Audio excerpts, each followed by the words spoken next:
Okay, Happy New Year everyone, it's 2018 and what a start to the new year. Can't wait to get stuck into this video. Great topic of debate and yeah, we're going to talk about another fellow golf YouTuber. I know you're not allowed to because for some reason nobody seems to want to discuss it, but for those people who watch the channel on a frequent basis, you know when subjects arise that I feel are worthy of a discussion and a debate, I like to open it up to my followers, subscribers, and I'm more than interested in your comments on this subject, and I'm sure there's plenty of them.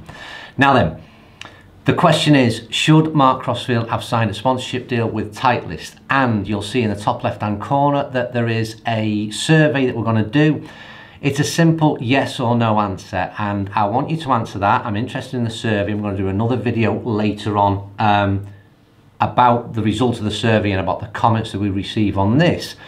But don't cast your vote just yet. Let's wait till towards the end of the video, because what I'm going to try and do, I'm going to try and put together the perspective of all the people that are potentially involved or this impacts on. So we'll look at it from different perspectives, try and give a measured view on this. This isn't about my opinion, this is about looking at different perspectives, and at the end of it all we'll cast that vote and see which side of the fence you sit on. Now then, I like to reply to as many comments as I can, and I will do on this video. What I won't do is I'm not going to reply to one comment which I will inevitably get that I'm jumping on the bandwagon of Mark Crossfield and this whole Titleist debate, because I'll answer that one quite simply. Yes, I am. I'm doing that because it's very topical. I'm doing that because I run a golf YouTube channel, and we do anything every YouTuber does anything they can to attract a bigger audience to their platform. And that's the reason, one of the reasons that I'm doing it, and I don't want to deny it. But the second, and the more important one to me, is that it impacts heavily on something that I'm very much involved in. So there are not many people that are reviewing product out there in the world of golf YouTube. I am one of them. I'm one of the small ones. I'm down the bottom end of this whole pile. However, nonetheless, I am one of them. So it impacts on me. It impacts on the people that support my channel. And I want to know your opinion, because I want to know your opinion longer term. What would happen if I was offered this deal? What would I do? I've asked that question over the last week. What would I do? I'm in Mark Crossfield's shoes. Titleist come to me, they say, and we're going to give you X amount of pounds, you can use our product and you can remain unbiased with your reviews. How would I do that? I don't know. I don't know. I'll tell you something now. Whatever it was, 2 or 3 weeks ago, I went to Cambridge, St Ives, and I did a video with Titleist, their National Fit Centre. Hopefully you've seen that video, and that was a custom fit process, of which I was trying to show the audience what a custom fit process was when you visit the National Fit Centre of Titleist. And in that video alone, I received comments that suggested, oh Andy, don't sell out, you know, just saying positive things about Titleist because they give you a free set of golf clubs. Now the fact was, they didn't give me any golf clubs. The video was, like I said, the intention of that was to show off Titleist National Fit Centre and the process itself. But even at that level, no financial gain, purely the suggestion that Titleist had then given me those clubs that I got fit for, which they did, and I'll confirm that again, was that I'd sold out. So when there becomes a financial endorsement of a product, then now, well, I'll remove the word endorsement because it's a partnership. However you want to look at it, then it throws in a number of questions, and that's what I want to discuss today. I'm glancing down for the first point, and I think the first point is, we're going to go to it. Section or point 1 is not an issue. So, no issue whatsoever. Do we need not, and I say we as the viewing public of Mark Crossfield's YouTube channel, do we just, no concerns whatsoever? Is it a fact that Mark Crossfield has been doing this a long time? He's remained unbiased throughout his reviews over these years. He's built up a loyal following. He's built up a great relationship and rapport with his subscribers. And is that strong enough for them, for him to suggest to them, look, there may be some financial gain in this deal, but you know that will continue to give you my unbiased opinion. Because that's what he's suggesting. He's suggesting the deal is, Titleist have said, listen, sign a deal with us, however, carry on as you are, keep on giving the unbiased opinions. So if he does that, why would his audience worry? Why have they got to worry? He's just doing everything that he's always done. So should we not even, is that not a concern? Then with the manufacturers, should they not worry? There's been, we'll talk about TaylorMade very shortly, because they've suggested maybe they have an issue. But should the manufacturers be bothered? They again have worked with Mark Crossfield for several years. Once again, they've seen his reviews come out. They see his numbers, they see his stats, they see his data. There's nothing hidden there. Has his opinion been unbiased enough for them to say, I'll tell you what, we're not bothered. We'll carry on sending your product because we know you're going to remain unbiased with your reviews, irrelevant of the Titleist deal? I don't know. Is it not an issue because simply we as viewers have got to accept that Mark Crossfield has got to make a living? He's got to earn money. He's not doing this for free, you know. I mean, that's the thing about this whole YouTube, especially for him. It's different for me, but for him, it's his full-time, it's his career, his job. If someone comes along like Titleist and offers you a financial contract, has he got duty to his family and himself to say, yeah, I'll sign that deal? I don't know. I don't know. Is that not an issue simply because we have to accept that the guy has got to earn a living? Maybe. I don't know. And do we just not even care? Are we not bothered? I mean, does it really matter? Are we bothered that Mark Crossfield has signed a deal with Titleist? I don't know. But maybe for all those reasons, it is just not an issue. Or, in part two, maybe it is an issue. So this is an easy one and quite straightforward. Can Mark Crossfield remain unbiased, 100% unbiased, even though he has signed an agreement, a partnership agreement with one specific brand? So, Titleist have, I assume there's some financial incentive. I don't think it's just for a free set of golf clubs. He can access any golf club he wants, so I can't see that being the incentive. So there's money exchanged hands. So moving forward, the one particular thing that I would question is when YouTubers do head-to-head videos, they'll often put one product up against another product, so from two brands, and put them in these head-to-head videos. The interesting thing for me moving forward is when Mark Crossfield does his next head-to-head between a TaylorMade product and a Titleist product, who's going to win? Now, we've got no reason to suggest that he will remain unbiased and he will still give his honest opinion. One thing that's in his backs up that is that we hit golf balls and produce dry ball data. So there are elements that are going to be unavoidable to a degree. I mean, everything's changeable, but he has got data to back up. So it's very hard if one product is outdoing another product, at least in dry ball data, for him to then say vice versa. So it's going to be difficult, but I still would question the whole thing. Is it always going to be an issue for Mark Crossfield moving forward now? Is the comments always going to be filled with, yeah, but you've got a sponsorship deal with Titleist? Is that not something he's going to be defending constantly moving forward?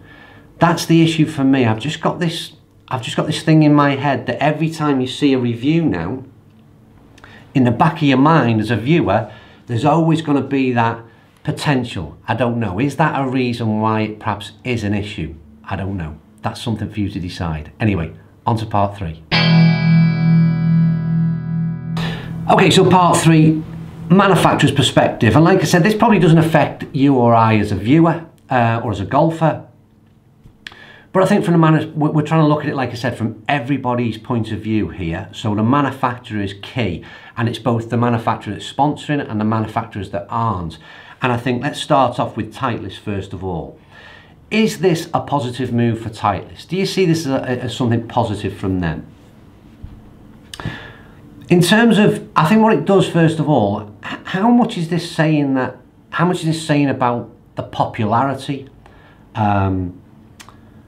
of golf YouTubers' opinions, and not popularity, the power of those opinions, because for whatever reason, Titleist have thought it in their best interest to enter into an agreement with one of those golf YouTubers. And let's be fair, there are two people that are head and shoulders above the rest in terms of subscriber base and views on videos, and that's Rick Shields, who leads the way on subscribers and also on views, and particular product views. He's miles in front, to be quite honest with you. And then you've got Mark Crossfield again. They're up, both of them 250,000, 250,000 subscribers each. And from their perspective, Titleist have deemed it a good route to go down. And I think that's a real interesting one moving forward as well, about the power of YouTube and the power of, like I said, golf YouTubers. But flipping it on the other side now, I just want to talk about the manufacturers that aren't Titleist, the others. So you work for the PR or the marketing company at another brand, and your next meeting is, and you discuss providing pre-embargo product for the review to Mark Crossfield, when you know that he's in a financial agreement with one of your competitors. Because let's not forget, you know, this isn't everyone's in business to sell more product than the other person in terms of the manufacturers. So that's a debate they're going to have. And I just wonder, or is it not a concern from their perspective? The other side that sort of baffles me slightly is that maybe I don't understand the full power of the golf YouTuber, because to me, there's 250,000 subscribers. Mark Crossfield's last 3 product reviews were 15,000, 20,000 and 15,000 views. In a global economy, a global market rather, it doesn't seem to be that many to me, and I think from their perspective, I don't know whether I'd be really that concerned. And it'd be a case of, okay, carry on what you're doing, here's the product, and nothing to worry about. But we do know, like I said, one particular manufacturer, if we're led to believe, is the truth from what we read and the comments that Mark himself has made. TaylorMade, I've got an issue with it, and we'll discuss that in the summary at the end. But again, it's your opinion from the manufacturer's perspective. Don't forget them. How do they see it? It's all right us criticising TaylorMade and saying, well, you should be sending in products still. But like I said, just stop for a minute and think of it from their perspective. And what would you do? What would you do in that situation? Right, part 4, final bit, summary. Okay, so summary. Let's bring all that together and end it in some way. So let's start off with who benefits the most from this deal. So is it Titleist? Is it Mark Crossfield? Is it you, the viewer?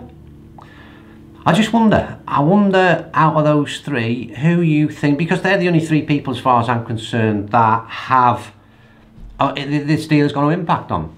So who benefits the most? It's a very, very simple one for me, and I'm very interested to see when we're doing the summary. These are sort of the comments, the answers to the questions that I'd like to see in the comments box below. So that's the first one. Second point, does this change your opinion of Titleist in any way? Positively or negatively? Is this impact on what you feel about Titleist as a brand? And then flipping that the other way, we obviously know, and this is the bit that I mentioned earlier, we know that from what we've led to believe from Mark's comments is that TaylorMade are a company that's suggesting maybe they're not going to send in product moving forward. So how do you feel about TaylorMade's stance on this? Well, do you think is your opinion been affected by their stance? Is that a positive one or a negative one?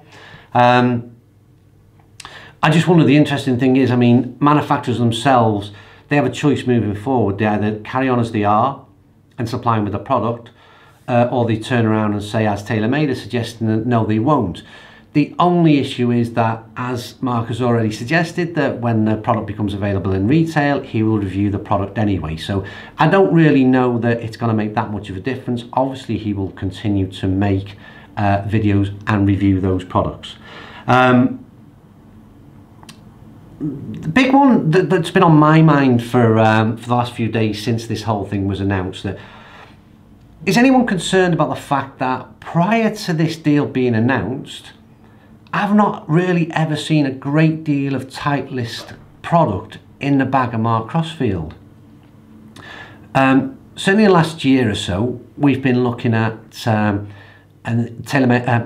Mizuno MP5 irons, and that's more than a year or so, maybe 18 months or so. We know he's got the Epic driver in the bag. We know he uses the Callaway, or did use Callaway, the TrueViz ball.